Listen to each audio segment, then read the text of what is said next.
Welcome back students. Thermal engineering में steam nozzle की अगली स्लाइड हम अब देखेंगे।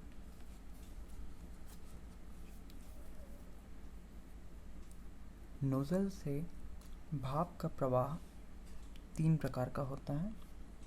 पहला, घर्षण रहित रुद्धोष्म प्रवाह, फ्रिक्शन लेस एडियाबेटिक फ्लो। दूसरा होता है घर्षण सहित रुद्धोष्म प्रवाह, एडियाबेटिक फ्लो विद फ्रिक्शन। और तीसरा होता है अति संतृप्त प्रवाह, सुपर सैचुरेटेड फ्लो। तो इन तीनों के बारे में अब हम देखेंगे। पहला प्रवाह है घर्षण रहित रुद्धोष्म प्रवाह, और इसके लिए हम जो नोजल कंसीडर करेंगे वो होगी कन्वर्जेंट डाइवर्जेंट नोजल, जैसा कि वेंचुरीमीटर में होता है। ठीक है, तो यहाँ ये एंट्री पॉइंट है या एंट्री वाला क्रॉस सेक्शनल एरिया है, और ये एग्जिट वाला क्रॉस सेक्शनल एरिया है।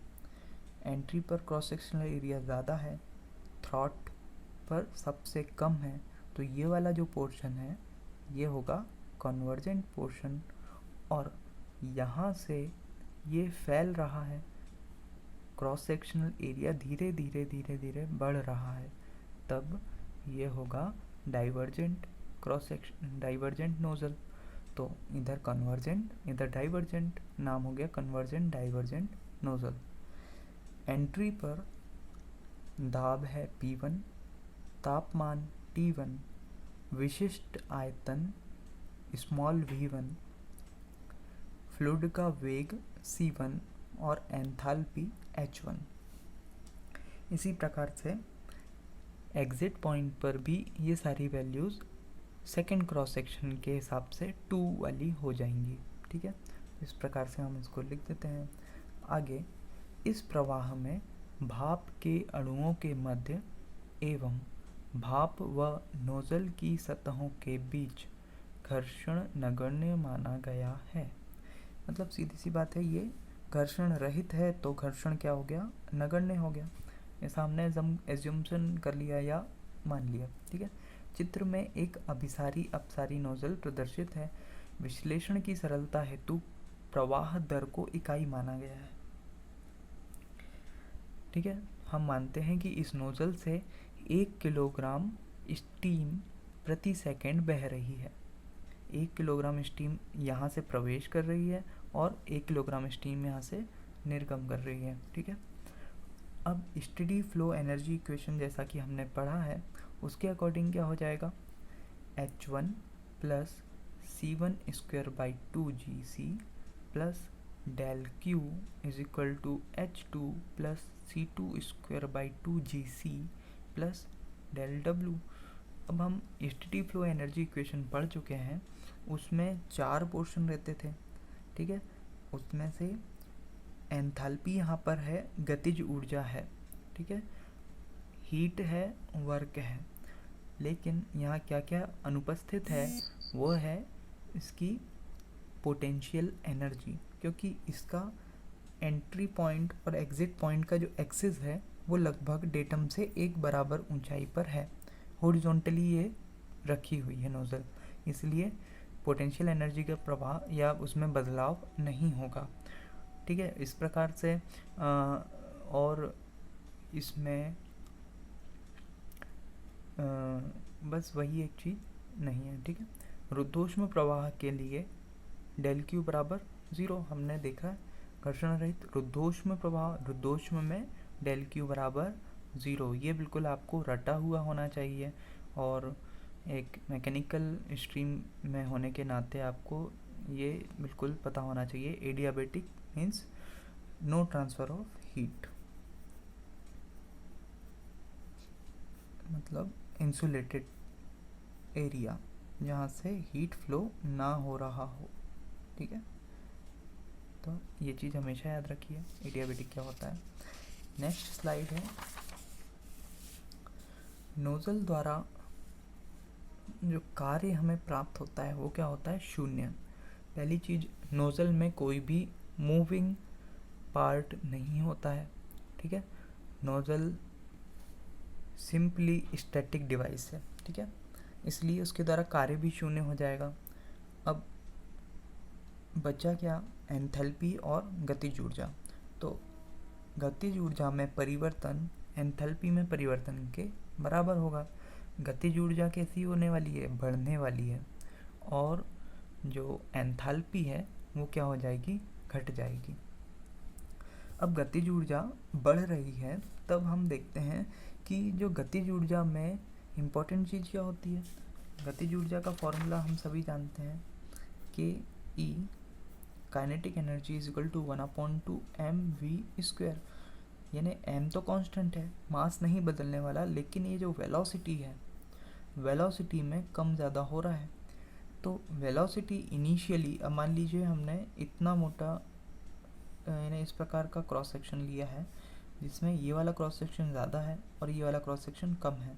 तो यहाँ से फ्लो की जो स्पीड होगी वो यदि 1 मीटर प्रति सेकंड है, तो यहाँ इतने कम क्रॉस सेक्शन से निकलने पर स्पीड जो होगी वो लगभग इससे 100 गुना या उससे भी ज़्यादा हो सकती है। कैसे, क्योंकि एरिया और स्पीड इन्वर्सली प्रोपोर्शनल है।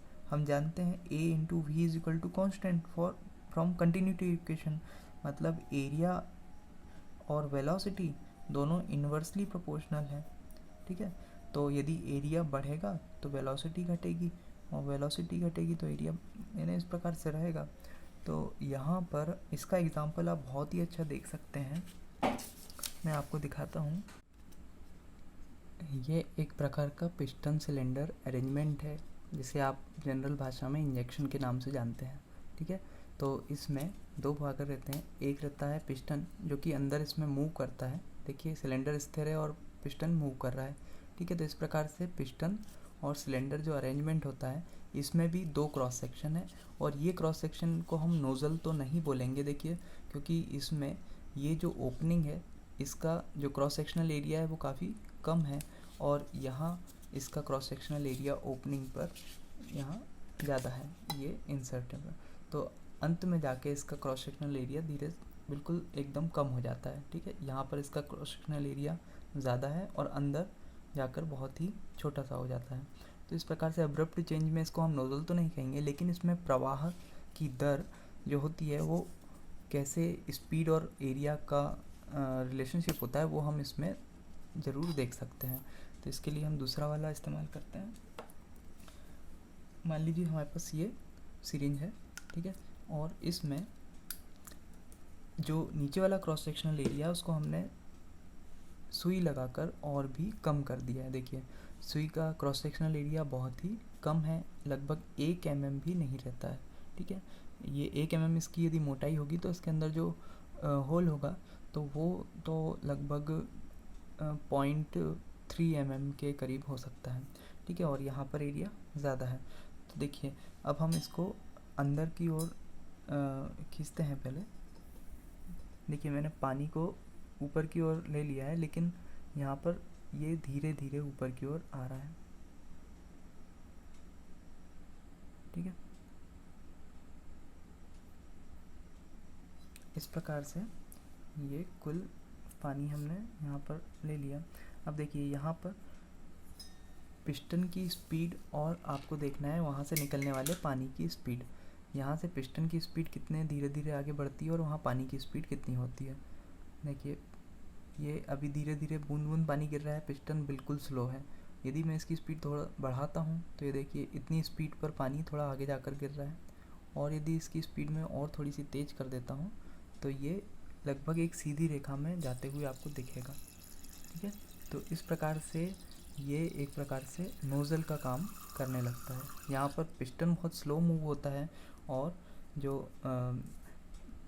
वाटर की स्पीड है वो काफ़ी ज़्यादा बढ़ जाती है। तो ये एक नॉर्मल सी चीज़ है, आप स्वयं भी कर देख सकते हैं और आपने देखा भी होगा, ठीक है।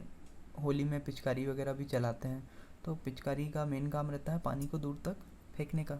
ये देखिए स्पीड यदि पिस्टन की स्लो है तो अभी पिस्टन की स्पीड देखिए कम है, फिर भी पिस्टन की स्पीड बहुत ही कम है, फिर भी पानी यहाँ पर उससे ज़्यादा तेज़ी से निकल रहा है, ये देखिए। तो इस प्रकार से पिस्टन की स्पीड अभी भी स्लो है।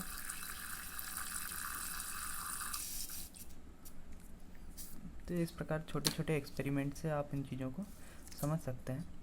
तो हमने देखा कि किस प्रकार से एरिया में चेंज होने पर वेलोसिटी बढ़ जाती है और वेलोसिटी में चेंज होने पर एरिया का असर, एरिया चेंज होने पर कैसे वेलोसिटी में अंतर होता है, ठीक है।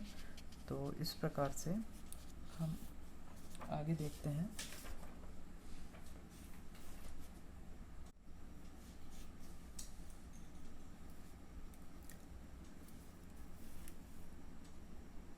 जब हमने देखा कि पिस्टन बहुत स्लो मूव करता है या बड़े क्रॉस सेक्शनल एरिया पर वेलोसिटी जो स्पीड होती है फ्लूइड की वो बहुत ही कम होती है और जो एग्जिट वेलोसिटी होती है वो बहुत बहुत ज़्यादा होती है।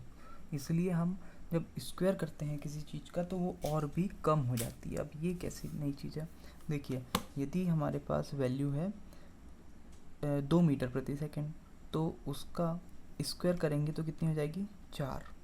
यदि हमारे पास है 20 मीटर प्रति सेकंड, उसका स्क्वायर करेंगे तो कितनी हो जाएगी 400। लेकिन मान लीजिए हमारे पास स्पीड है 0.05 मीटर प्रति सेकंड। अब इसका स्क्वायर करने पर वैल्यू बड़ी आती है या इससे भी कम आती है, देखते हैं।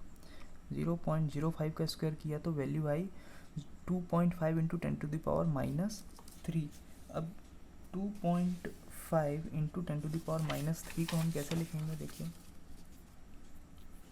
0.05 था, ठीक है, और 2.5 इंटू 10⁻³ तो दशमलव कितने आगे जाएगी, 1 0 आगे लगा लेते हैं, 1 2 3 तो 0.002। अब देखिए पहले वेलोसिटी इतनी थी, अब वेलोसिटी कितनी हो गई, इतनी। ये क्या था, v था, और ये क्या हो गया v स्क्वायर। तो v स्क्वायर की वैल्यू इससे भी कम हो गई। जब 0 से कम वैल्यू का हम स्क्वायर करते हैं तो वो और भी छोटी हो जाती है।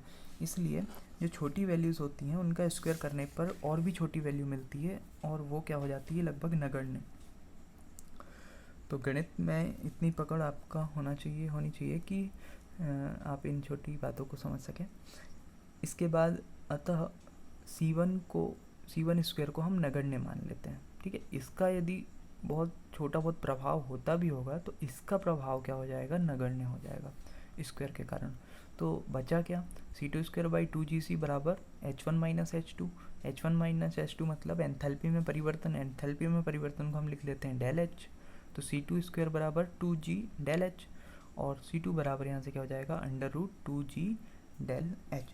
तो ये हमारा फॉर्मूला डिराइव हो गया एग्जिट वेलोसिटी का किसी नोजल से।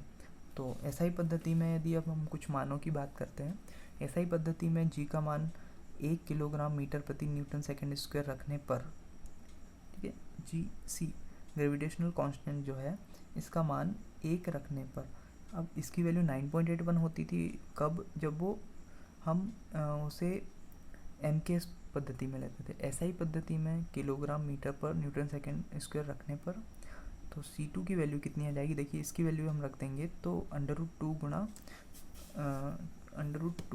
गुणा GC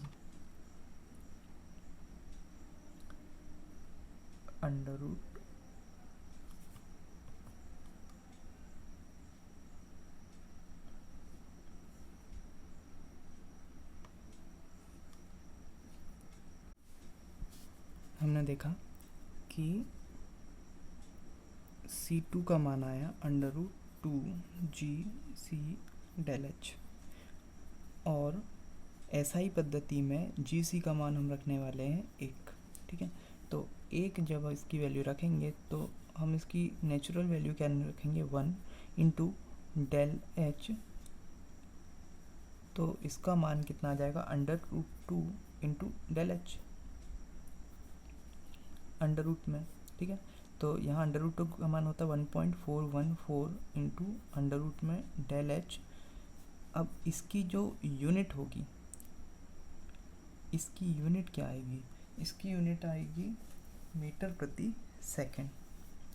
अब इसकी यूनिट मीटर प्रति सेकंड निकालने के लिए जो हमें एंथैल्पी की वैल्यू है वो किस में रखनी पड़ेगी, किलो जूल पर केजी।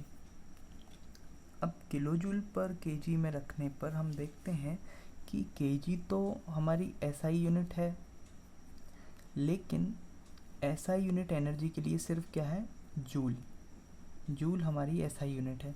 तो मतलब कहने का ये है किलो जूल पर केजी में ये दोनों तो एसआई हैं, लेकिन इसमें केवल जूल एसआई है। तो रह गया क्या, के का मान कितना होता है 1000, इसलिए इसकी ये वैल्यू हम गलत मानेंगे। ठीक है, इसकी वैल्यू क्या हो जाएगी, C2 is equal to under root में 2GC इंटू डेल एच, और यहाँ पर रखना पड़ेगा 2 गुणा 1 गुणा 10 की घात 3 गुणा डेल एच, क्योंकि इसकी वैल्यू हमें किस में रखना है, किलो जूल में, इसलिए 1000 का गुणा करना पड़ेगा। ये एक्चुअल में किस में रहता है, जूल में, लेकिन इसे हमें किलो जूल में रखना पड़ेगा। तो यहाँ से अंडर रूट 2000 गुणा अंडर रूट डेल एच, तो इस प्रकार से C2 का जो मान है अंडर रूट 2000 करने पर कितना आएगा, देखिए under root 2000 is equal to 44.72।